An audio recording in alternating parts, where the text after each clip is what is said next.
Hello दोस्तों, मैं चंदन कुमार आपके अपने यूट्यूब चैनल मैराथन जीकेजीएस पर आप सबों का स्वागत करता हूं। दोस्तों, जैसा कि पिछले वीडियो में हम लोगों ने अनाउंस करा था कि हम लोग हिस्ट्री की क्लास जो है बहुत जल्द अपने चैनल पर शुरू करने वाले हैं।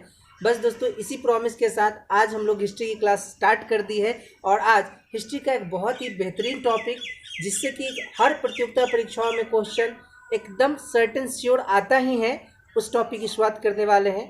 आज हम लोग पढ़ने वाले हैं जैन धर्म के बारे में पूरे विस्तार से। छोटी सी छोटी पॉइंट को पूरे ही विस्तार से पढ़ेंगे।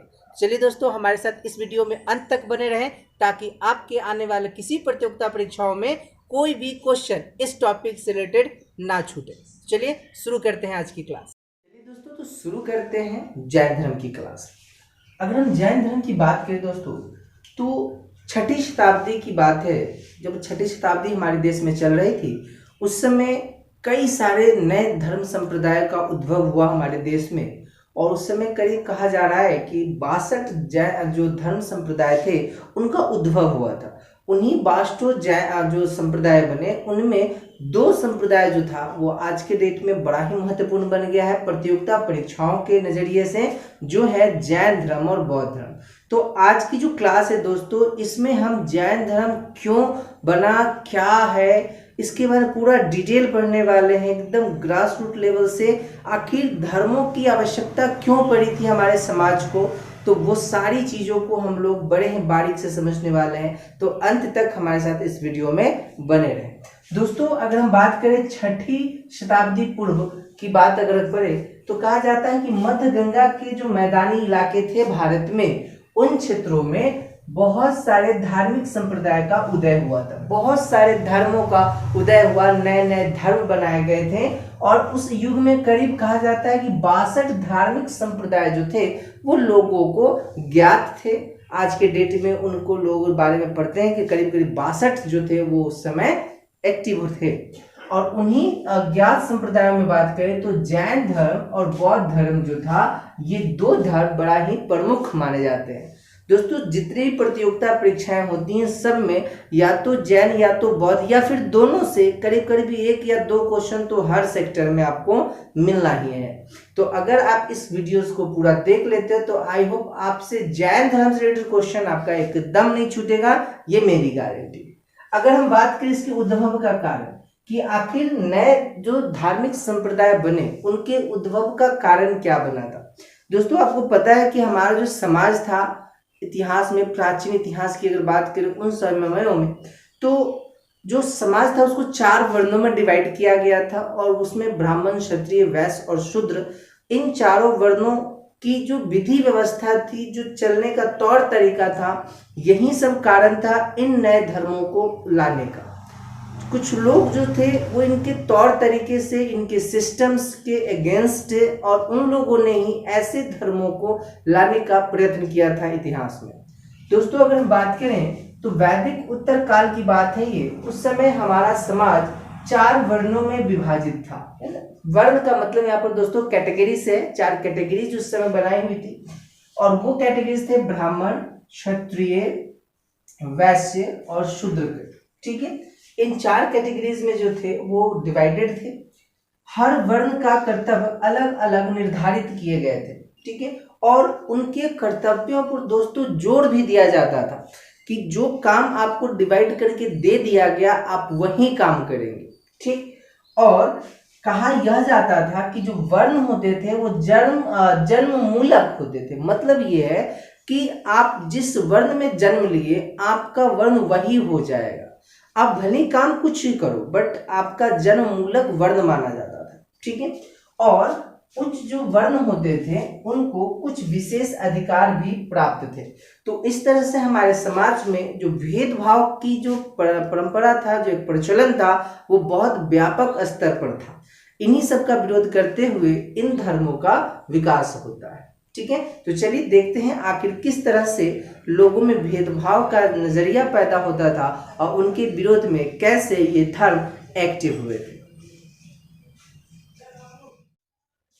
चलिए दोस्तों, तो देखते हैं क्या थी वर्ण व्यवस्था और किस तरह से विशेषताएं और जो विशेषाधिकार था वो खास वर्णों को दिया जाता था। इसके बाद हम चलेंगे जैन धर्म पे बात करेंगे उसके बारे में। सबसे पहले उद्भव के कारणों को देख रहे थे हम लोग। इससे पीछे हम लोग देख लिया था कि 4 वर्ण में थे। अगला पहला जो वर्ण था हमारे समाज का वो ब्राह्मण वर्ण कहलाते थे। इनमें क्या था कि इन्हें पुरोहित और शिक्षकों का कर्तव्य सौंपा गया था। मतलब जो शिक्षा देना है, जो पुरोहित का कार्य था, वो ब्राह्मणों को सौंपा गया था और इन्हें समाज में सबसे ऊंचा स्थान प्राप्त था। ठीक है, ये याद रखना है क्योंकि यहाँ से प्रश्न आपके एग्जाम में पूछे जाते हैं। और इनको जो खास विशेषाधिकार दिए गए थे वो दान लेना और इनको करों से छुटकारा दिए जाने के साथ कई और विशेषाधिकार भी दिए गए थे। यानी इनसे टैक्स लेने का जो था वो छूट प्रदान इनको कर दिया गया था। तो जो ब्राह्मण थे इनको समाज में सबसे ऊंचा स्थान और पुरोहितों और शिक्षकों का दर्जा और दान लेने का अधिकार दिया गया था। क्लियर है। दूसरे स्थान पे जो आते थे वो आते थे क्षत्रिय। क्षत्रिय जो थे इनको समाज में दोस्तों दूसरा स्थान प्राप्त था। ये सेकंड वर्ण यानी कैटेगरी कहलाते हैं और इनको युद्ध करना, शासन करना और कर लेना यानी टैक्स लेने का जो विशेषाधिकार था वो प्राप्त था। यानी जो भी टैक्स वसूलते थे वो क्षत्रिय वर्ण के लोग को ये काम सौंपा गया था। ठीक है। वहीं अगर हम बात करें तीसरे कैटेगरी की जो हमारे समाज में उस समय व्याप्त थी वो थी वैश्य।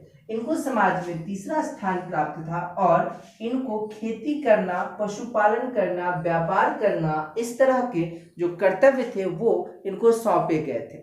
ठीक। एक चीज और याद रखना दोस्तों कि ये मुख्य करदाता थे। यानी जो टैक्स वाला पार्ट था वो सबसे ज्यादा टैक्स इन्हीं से वसूला जाता था। तो ये मुख्य रूप से टैक्स पेई थे, टैक्स पेमेंट करते थे क्षत्रिय वर्ग को। ठीक। और इन्हें दो जो समाज थे ना, जो समाज में हमारे दो वर्ण चल रहे थे क्षत्रिय और वैश्य ब्राह्मण, तो इन्हें दो वर्णों के साथ द्विज नामक समूह, ये वर्ड दोस्तों याद रखना, द्विज नामक समूह। क्वेश्चन पूछ देता है कि द्विज नामक समूह में कौन कौन से वर्ण सम्मिलित थे, तो 3 वर्ण याद रखना, ब्राह्मण, क्षत्रिय और वैश्य का। तो वैश्य को 2 वर्णों के साथ द्विज ग्रुप में शामिल कर दिया गया था। दोस्तों ये द्विज ग्रुप का जो खास जो विशेषाधिकार था वो क्या था उसे देख लो कि ये द्विज कैटेगरी होते थे, इनको जनेऊ पहनने का अधिकार मिला हुआ था और ये वेद पढ़ने का अधिकार इनको दिया गया था। ठीक है। यानी जो ऊपर के 3 कैटेगरी है वो वेद पढ़ सकते थे, जनेऊ पहन सकते थे और जो खास विशेषाधिकार पर्टिकुलर वर्णों को दिया गया था, इन चीजों को आप ध्यान में रखेंगे। अब चलते समाज का जो चौथा वर्ण था जो शूद्र कहलाता है, उनको कौन कौन से अधिकार प्राप्त थे और वो क्या कैसे अपनी जीवन निर्वाह करते थे उनको देखते हैं। चलिए दोस्तों, तो बात करते हैं हमारे समाज के जो चौथे स्थान पे रहने वाले जो वर्ण थे उनके। तो 4th कैटेगरी जो थी हमारे समाज की वो थी शूद्र की और इनको समाज में चौथा स्थान प्राप्त था, याद रखना है।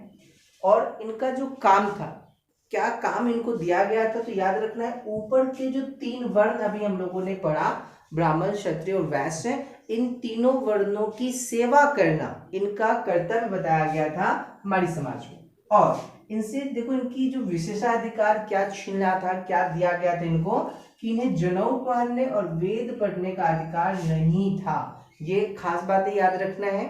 और इस तरह से हमारे समाज में बहुत ही जो भेदभाव की जो एक मतलब कल्पना, एक भेदभाव का जो स्थान था, एक भेदभाव की जो परंपरा थी वो हमारे समाज में चल रही थी। ठीक है।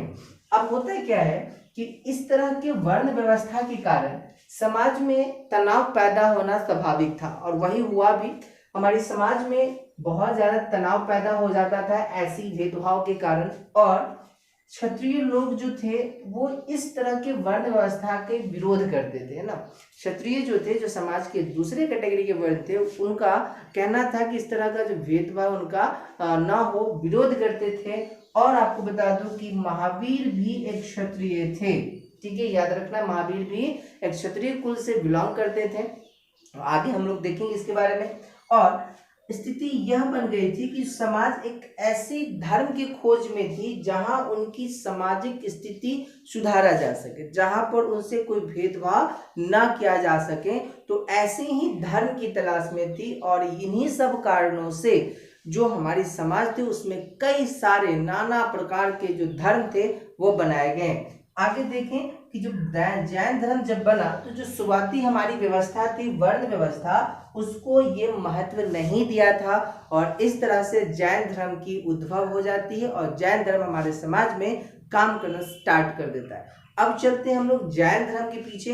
ये जैन धर्म से पहले की कहानी हमने बताया कि आखिर जैन धर्म क्यों आया था, तो ये सारी कहानी आपको याद हो जाना चाहिए। अब चलिए जैन धर्म के बारे में अब विस्तार से और पढ़ते हैं।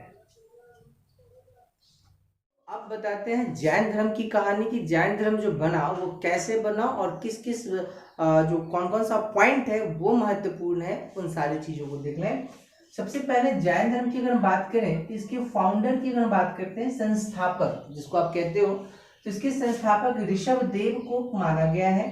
याद रखना है, कई बार प्रश्न एग्जामिनेशन में पूछ लिए गए हैं कि जैन धर्म के संस्थापक कौन है, तो याद रखें कौन से, ऋषभ देव। दोस्तों ऋषभ देव से जुड़ा हुआ ये 4 पॉइंट आपको याद रखना। पहला कि ऋषभ देव का जो वर्णन है वो हमारे हिंदू धर्म के ऋग वेद में भी मिलता है। क्वेश्चन पूछ लिया जाएगा कि ऋषभ देव का जिक्र किस वेद में किया गया है, तो आंसर याद रखना है ऋग वेद में। दूसरी बात, ये जैन धर्म के प्रथम तीर्थंकर भी कहलाते हैं।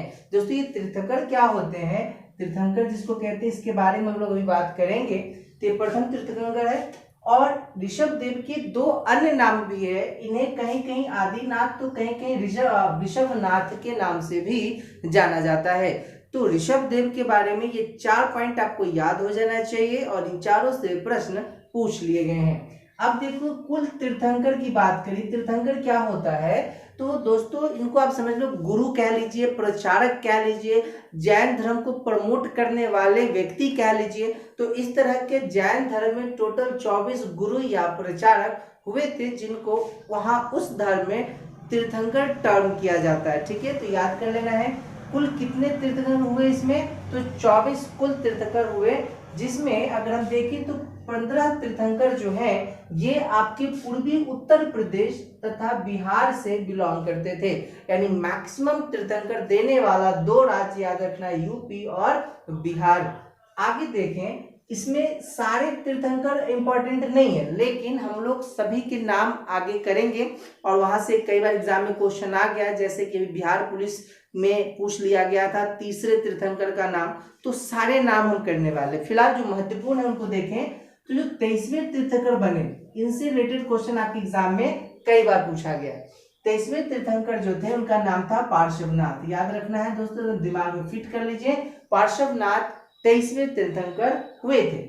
अगर इनके जन्म की बात करें तो काशी या लोग वाराणसी भी कहते हैं, आज वाराणसी के नाम से फेमस है, तो काशी या वाराणसी में इनका जन्म है। यानी अगर निवासी आपसे पूछ दे तो काशी याद रखेंगे। इनके पिता का क्या नाम था, तो ये इक्ष्वाकु वंशीय राजा अश्वसेन जो थे ये इनके पिता थे। ये एक राजा के पुत्र थे और राज जो सुख था उसको छोड़ करके ये सन्यासी बन गए थे, इसलिए ज्यादा चर्चा में रह गए थे। ठीक है, अगर इनकी ज्ञान की प्राप्ति की हम बात करें तो एक समेध पर्वत हुआ करता था जहां इनको ज्ञान की प्राप्ति हुई थी, याद रखना। आगे देखें तो जब ये ज्ञान की प्राप्ति करने के बाद जब ये प्रमोट करने के लिए उतरे लोगों के बीच में बातों को रखने, तो इन्होंने 4 शिक्षा दिए थे। ठीक है, इन्होंने जो 4 शिक्षा दिए वो क्या दिए, तो सत्य, सत्य का मतलब तो जानते हैं ट्रू, हमेशा सत्य बोलना, अहिंसा यानी नॉन वायलेंस, हिंसा नहीं करना, है ना, और अपरिग्रह और अस्तय। ये अपरिग्रह क्या होता है दोस्तों, तो यहाँ पर आप इसका मतलब समझ लो। अपरिग्रह का मतलब होता है संपत्ति अर्जित न करना। ठीक है, और अगर हम अस्तय का मतलब अगर देखें, अस्तय का मतलब देखें तो याद रखना चोरी न करना। यानी इस तरह की इन्होंने 4 लेसन दिए थे, 4 शिक्षा दिए थे, जो चारों काफी फेमस है और चारों से एग्जाम में क्वेश्चन पूछ लिए जाते हैं। दोस्तों अगर इनकी मृत्यु की बात करें दोस्तों, तो याद रखना इनकी मृत्यु 100 वर्ष की आयु में पारसनाथ पहाड़ी, ये दोस्तों झारखंड में पड़ती है, याद रखेंगे आप, पारसनाथ पहाड़ी पर हो गया था। एक समय में इसी पहाड़ी को समेध पर्वत के नाम से भी जाना जाता था। चलिए आगे देखें, इनके बाद जो 24वें तीर्थंकर बने जिनको हम अंतिम तीर्थंकर के नाम से भी जानते हैं वो है महावीर स्वामी, जिन्हें नॉर्मली हम महावीर जी के नाम से जानते हैं। ठीक है, तो महावीर स्वामी जो है, इनके बारे में एक लाइन याद रखना कि इनको जैन धर्म का वास्तविक संस्थापक भी कहा जाता है। अब यहाँ पर कंफ्यूजन शुरू होता है लोगों में। जैसे अगर आपसे क्वेश्चन पूछा कि जैन धर्म के संस्थापक कौन, तो आंसर ऋषभ देव एकदम दिमाग में बैठा लीजिए। लेकिन अगर उसी प्रश्न में संस्थापक के पहले अगर वास्तविक वर्ड लग जाए, मतलब रियल फाउंडर ऑफ जैनिज्म पूछा जाए, तो याद रखना है महावीर। क्यों ऐसा होता है? तो जब ऋषभ देव ने जब जैन धर्म की स्टार्टिंग करी, जब लोगों के बीच इसका प्रचार प्रसार शुरू किया, तो इनके समय में, इनके शासनकाल कह लीजिए या इनके कार्यकाल कह लीजिए, उस समय जैन धर्म को लोग उतने ज्यादा बड़े स्तर पर नहीं समझा, नहीं जाना। बट जब महावीर स्वामी आए, तीनों ने इतना अपना योगदान दिया कि बच्चा बच्चा जैन धर्म के बारे में समझे, जाने, और जैन धर्म का साइनो बन गया महावीर। इसी वजह से महावीर जी को जैन धर्म का वास्तविक फाउंडर भी कहा जाता है। क्लियर हो गया? तो क्वेश्चंस के पैटर्न को देखना, अगर फाउंडर से पूछे तो उसमें ऋषभ देव लगाना है, और अगर उसमें वास्तविक जोड़ दें तो महावीर आप टिक करेंगे। क्लियर हो गया? अब चलिए इसके बाद हम लोग अगली स्लाइड में बात करेंगे महावीर के से जुड़े हुए उनके जीवन की कुछ महत्वपूर्ण पॉइंट्स को, कैसे उनकी जीवन की शुरुआत होती है और उनके जीवन में घटने वाली सभी महत्वपूर्ण घटनाओं को हम इस वीडियो में देखने वाले हैं। तो हमारे साथ अंत तक बने रहिए ताकि आपका सारा कॉन्सेप्ट जैन धर्म से संबंधित आज क्लियर हो जाए। चलिए दोस्तों, तो अब बात करते हैं महावीर स्वामी के जीवन से संबंधित उन महत्वपूर्ण पॉइंटों को जिससे प्रश्न एग्जाम में पूछ लिए जाते हैं। दोस्तों, ये जो स्लाइड है, इससे ही ज्यादातर एग्जाम में प्रश्न आपको देखने को मिलेंगे, तो इस स्लाइड को अच्छे से याद करने की कोशिश कीजिएगा। महावीर स्वामी, अगर इनके हम जन्म की बात करें, चूंकि देखो जैसे हम और आप है, उसी तरीके से महावीर भी एक आम इंसान थे और उनका भी जन्म, उनके भी माता पिता हुए, तो उन सबों के नाम याद करने पड़ेंगे हमें। तो अगर हम इनके जन्म की बात करें तो इनका जन्म 540 बीसी जो होता है, इसको हम हिंदी में ईसा पूर्व बोलते हैं, याद रखना है, वैशाली के कुंड ग्राम में हुआ था। ठीक है, ये जगह भी याद रखना है कहाँ हुआ था, तो वैशाली के कुंड ग्राम में 540 बीसी में हुआ था। अगर हम बात करें इनके बचपन के नाम का, दोस्तों हर इंसान के बचपन का नाम कुछ ना कुछ होता है, बाद में उनके नाम परमानेंटली चेंज हो जाते हैं। तो उसी तरह से अगर हम इनके बचपन के नाम की बात करें तो वर्धमान याद रखना है, महावीर के बचपन का नाम वर्धमान था। और अगर इनके पिता के नाम की हम बात करें तो सिद्धार्थ याद रखना है, सिद्धार्थ इनके पिता थे, जो एक क्षत्रिय कुल, ज्ञात्रिक कुल के प्रधान थे, मुखिया थे, याद रखना। तो जो ज्ञात्रिक कुल आपको दिख रहा है, यह एक क्षत्रिय कुल था। और जैसा कि हमने आपको शुरू में ही बताया था कि महावीर भी एक क्षत्रिय थे, और क्षत्रिय उस तरह के वर्ण व्यवस्था के अगेंस्ट थे। हाँ, अगर हम इनकी माता की बात करें, इनकी माँ का नाम था त्रिशला, जो बिंबिसार के ससुर लिच्छवी नरेश चेतक की बहन थी। बिंबिसार दोस्तों याद आ रहा है, वही बिंबिसार है जो हर्यक वंश का फाउंडर था बिंबिसार। उन्हीं के ससुर लिच्छवी के नरेश जो थे, लिच्छवी के जो राजा थे चेतक, उनकी बहन थी त्रिशला, जिससे सिद्धार्थ की शादी हुई थी और फिर महावीर का जन्म हुआ था। आगे देखें, अगर महावीर की हम पत्नी के नाम की बात करें तो इनकी पत्नी का नाम है यशोदा। दोस्तों एकदम कंफ्यूज मत होना, बुद्ध की पत्नी का नाम यशोधरा है, लेकिन महावीर की पत्नी का नाम यशोदा है। तो दोनों नाम में कंफ्यूजन एकदम नहीं आना चाहिए। जैसे एक छोटा सा तरीका मैं आपको बता दूं ताकि कंफ्यूजन आपको ना रहे। जैसे ये महावीर हैं, ये बुद्ध हैं, तो बुद्ध की पत्नी का नाम अगर आपके एग्जाम में पूछता है तो यशोधरा, और महावीर की पत्नी का नाम अगर पूछता है तो यशोदा। ठीक है, ये याद रखना है। कैसे याद रखेंगे, तो देखो बुद्ध में भी ध आता है और यशोधरा में भी ध आता है, तो दोनों के नाम में ध और ध मैच हो गया, दैट मींस बुद्ध की पत्नी का नाम यशोधरा, याद करने में आसान हो जाएगा। और महावीर में ध नहीं आता है तो महावीर की पत्नी का नाम यशोदा। क्लियर हो गया ना? अब इनकी एक पुत्री जन्म ली थी, जिनकी पुत्री का जो नाम था वो था अनुजा प्रियदर्शनी, ये याद रखना है। और इनकी पुत्री का विवाह जामिल या जमाली, दोस्तों कई किताब जामिल तो कई किताब जमाली लिख देता है, आप दोनों में से कोई एक याद कर लेना, जो भी एग्जाम में आपको दिखाई दे उसके अकॉर्डिंग आप आंसर करेंगे। तो इनके जो दामाद हुए उनका नाम था जामिल या जमाली, आप याद रखेंगे, ठीक है। अब आप कहोगे कि सर इतना ज्यादा रिलेशन करने की क्या जरूरत है? जरूरत है दोस्तों, क्योंकि प्रश्न एग्जाम में आगे पूछ लिए गए हैं। आगे जब इसके बारे में पढ़ेंगे तो आपको पता चल जाएगा कि आखिर इनके दामाद भी हमारे प्रतियोगिता परीक्षाओं के लिए महत्वपूर्ण नाम बन जाता है। चलिए अब देखिए महावीर की जो ये जो फैमिली जो रिलेशंस थे, फैमिली के जो कुछ मेंबर्स थे, उनके नामों को देखने के बाद अब महावीर जो है, अब जो समाज के वर्ण व्यवस्था था या लोगों के जो दुख थे, उन सब चीजों से उब करके अपने घर को छोड़ देते हैं, यानी गृह त्याग कर लेते हैं और वो सत्य की खोज में निकल पड़ते हैं। तो उन्होंने गृह त्याग कब किया था? तो याद रखना 30 वर्ष की आयु में उन्होंने गृह त्याग किया। एक खास बात दोस्तों कि जब ये गृह त्याग कर रहे थे तो इन्होंने अपने बड़े भाई नंदीवर्धन से परमिशन लिया था, आज्ञा लेकर के, देन तब वो गृह त्याग किए थे। तो इस तरह से महावीर अपने घर को छोड़ करके और सत्य की खोज में निकल पड़ते हैं। तो देखते हैं आगे की जर्नी महावीर जी की कैसे रही। चलिए दोस्तों, तो देखते हैं महावीर जी की लाइफ की जो आगे की जर्नी है वो कैसी रही।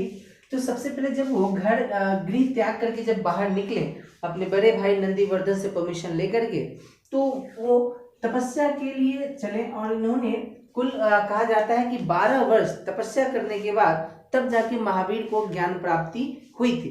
तो ये जो ड्यूरेशन है दोस्तों, ये याद रखना कि महावीर को कितने साल तपस्या करने के बाद ज्ञान की प्राप्ति हुई थी। कई बार एग्जामिनेशन में यह प्रश्न पूछ लिया गया है।